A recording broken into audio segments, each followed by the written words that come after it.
Dear viewers, আসসালামু আলাইকুম রহমাতুল্লাহ। চলছে ধারাবাহিকভাবে সিটি স্ক্যান এবং এমআরআই লার্নিং প্রশিক্ষণ Shamim CT scan and MRI learning সেন্টারে। তারই অংশ হিসাবে আমরা নেক্সট সিটি স্ক্যান শেষে নতুন আরেকটি ভিডিও নিয়ে আপনাদের সামনে হাজির হয়েছি। আজকে আমার ভিডিওর বিষয় হচ্ছে cervical spine CT scan. Cervical spine CT scan কিভাবে করতে হয়, কিভাবে প্রিন্ট দিতে হয়, কিভাবে এমপিআর করতে হয়, কি কি কারণে করা হয়, কিছু ফাইন্ডিংস পর্যায়ক্রমে আমরা দেখব।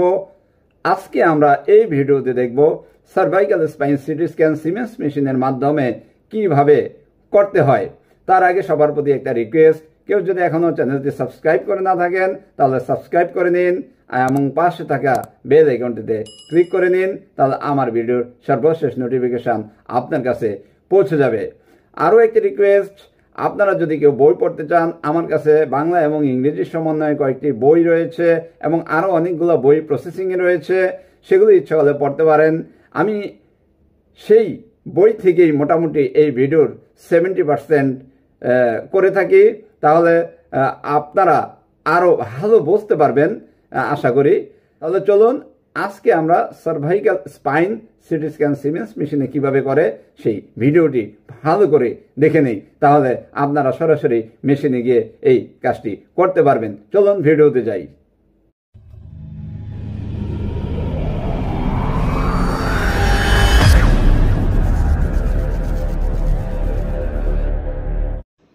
সিমেন্স মনিটরের পর্দায় গিয়ে আমরা প্রথমে এই যে দেখুন এক্সামিনেশনে ক্লিক করব। এক্সামিনেশনে ক্লিক করার পর এই যে উপরে পেশেন্ট লেখাটি রয়েছে, আমরা এই লেখাটিতে ক্লিক করব। এরপর আমরা রেজিস্টারে ক্লিক করব। রেজিস্টারে ক্লিক করার পর আমাদের সামনে এরকম একটি পর্দা ওপেন হবে। এই পর্দাটির আমরা নিচের অংশের একটা জিনিস একটু দেখে নিই, যেটা হাইলাইট অবস্থায় নেই। এই যে দেখুন এখানে আমাদের এক্সাম লেখাটি রয়েছে। যদি আমাদের ওপরের তথ্যগুলা সঠিকভাবে আমরা পূরণ করতে পারি, তাহলে এই যে এক্সাম লেখাটি হাইলাইট হবে এবং আমরা এর পরবর্তী স্টেপে যেতে পারবো। এই যে দেখুন সবগুলা তথ্য যখন পূরণ হয়ে যাবে, তখন এই যে এক্সাম লেখাটি এরকম হাইলাইট হয়ে যাবে, তখন আমরা পরবর্তী স্টেপে যেতে পারবো। তাহলে চলুন আমরা এখন এই আমাদের রোগীর ডাটাগুলো, তথ্যগুলো একটু পূরণ করি। এই যে আমি রোগীর নাম লিখে দিলাম।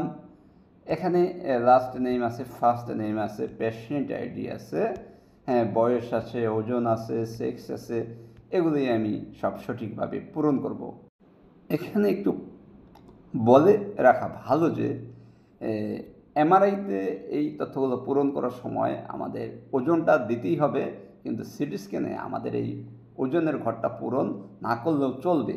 আর কেউ যদি দিয়ে দেয় তাহলে কোনো অসুবিধা নেই, আর না দিলেও কোনো অসুবিধা নেই। এই যে দেখুন আমাদের সবগুলো তথ্য সঠিকভাবে পূরণ হয়েছে, এই জন্য এই যে এক্সাম বাটনটি হাইলাইট হয়ে গিয়েছে। এখন আমরা এক্সাম বাটনে ক্লিক করব। এক্সাম বাটনে ক্লিক করার পর আমাদের সামনে একটা মানবদেহ চলে আসবে। এখান থেকে আমরা সিলেক্ট করব আমরা কোন অংশে স্ক্যান করব। আমরা যেহেতু আজকে সার্ভাইকাল স্পাইন অংশের স্ক্যান করব, এই জন্য আমরা এই যে সি স্পাইন লেখাটি রয়েছে এইটা ক্লিক করব, অথবা সি স্পাইন ভলিউম অথবা স্পাইন ভলিউম যে কোনো একটিতে আমাদের ক্লিক করলেই হবে।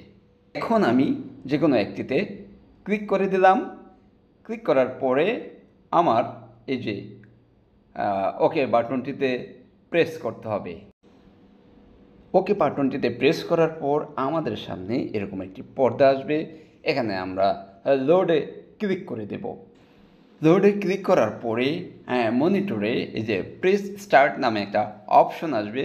তখন আমাদের হাতের কাছে যে স্টার্ট বাটনটি সবুজ হয়ে জ্বলছে এবং নিভছে, তখন সেটার মধ্যে আমাদের প্রেস করে দিতে হবে। এই যে দেখুন জ্বলছে এবং নিভছে, এটার মধ্যে প্রেস করতে বলছে। এই যে আমি প্রেস করে দিলাম। প্রেস করে দেওয়ার ফলে আমাদের সামনে এই সিমেন্স মনিটরে একটা টপোগ্রাম চলে আসবে। এই যে দেখতে পাচ্ছেন নেকের একটা টপোগ্রাম চলে আসছে, সাথে সাথে এই যে লাল রঙের একটা বাউন্ডারি চলে আসছে। এই বাউন্ডারিটা এখন আমরা ঠিক করে দেব। সুপিরিয়র অংশ হবে আমাদের সেলাটারসিকার একটু উপরে, আর ইনফিরিয়র বর্ডার আমরা দিয়ে দিব ডরসাল 3-4 লেভেলে। মোটামুটি এটুকুর মধ্যে স্কেন আমরা করে ফেলবো। স্কেনের সময় একটু বেশি করে স্কেন করতে হবে যাতে আমাদের সার্ভাইকাল স্পাইনের কোনো অংশ কেটে না যায়।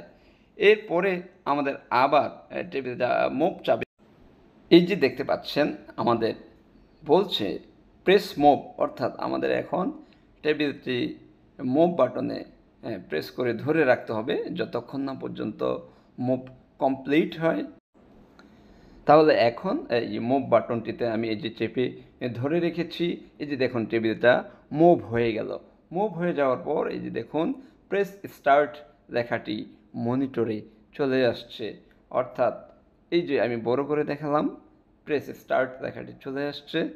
এখন এই প্রেস স্টার্টে আমাদের প্রেস করতে হবে। প্রেস করলে আমাদের এই যে স্ক্যানটি আস্তে আস্তে কমপ্লিট হয়ে যাবে। তাহলে এখন আমরা এই স্টার্ট বাটনটিতে প্রেস করে দেই। হ্যাঁ, এই যে দেখুন আমি এই প্রেস করে দিলাম। হ্যাঁ, প্রেস করে দেওয়ার ফলে আমার কিন্তু এই যে স্ক্যানটি শুরু হয়ে গেল। এই যে স্ক্যান হচ্ছে, স্ক্যানটা খুব দ্রুত গতিতে আমাদের কমপ্লিট হয়ে যাচ্ছে। এই যে স্ক্যানটা মোটামুটি শেষ হয়ে গেল। এখন আমরা একটু স্ক্রল করব, আমরা কয়েকবার একটু স্ক্রল করব এই স্ক্যানটিতে কোনো আর্টিফ্যাক্ট আসছে কি না। এটা খুবই সতর্কতার সহিত লক্ষ্য করতে হবে, কারণ রুগী কিন্তু আমি দ্বিতীয়বার আনতে গেলে আমাদের সমস্যা হবে। সুতরাং রুগী টেবিলে থাকা অবস্থায় আমরা বারবার স্ক্রল করব এবং ভালো করে খেয়াল করব যে আমাদের স্ক্যানটিতে কোনো সমস্যা হয়নি। তাহলে কি হবে, আমরা রুগীটাকে সুন্দরভাবে রিপোর্টটা দিতে পারবো। এই যে আমি বারবার চেক করছি। হ্যাঁ, চেক করার পর যদি স্ক্যানটি ঠিকমতো হয়ে যায় তাহলে আমরা রুগীকে টেবিল থেকে নামিয়ে দেব।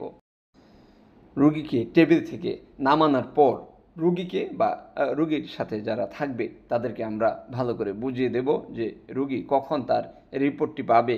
সেই সময় বলে দিয়ে রুগীকে আমরা ডিপার্টমেন্ট থেকে বিদায় করব এবং এরপরে আমরা এমপিআর এবং প্রিন্টের কাজটি শুরু করব। একই ভিডিওতে যদি আমি এমপিআর এবং প্রিন্টের কাজ দেখাতে যাই তাহলে ভিডিওটি অনেক লং হয়ে যাবে, আপনাদের ধৈর্যচ্যুতি ঘটতে পারে। তাই আজকে আমরা এ পর্যন্তই থাকলাম। আগামী ভিডিওতে সার্ভাইকাল স্পাইন সিটি স্ক্যান কীভাবে এমপিআর করে প্রিন্টের উপযোগী করা হয় সেই ভিডিও নিয়ে হাজির হব। আমার চ্যানেলটি যারা এখনও সাবস্ক্রাইব করেননি এখনই সাবস্ক্রাইব করে নিন, পাশে থাকা বেল আইকনটিতে ক্লিক করে নিন, তাহলে আমার ভিডিওর সর্বশেষ নোটিফিকেশান আপনাদের কাছে পৌঁছে যাবে। ইতিমধ্যে যারা সাবস্ক্রাইব করেছেন তাদেরকে অসংখ্য ধন্যবাদ। আগামী ভিডিও দেখার আমন্ত্রণ জানিয়ে আজকের মতো বিদায় নিচ্ছি। আল্লাহ হাফেজ।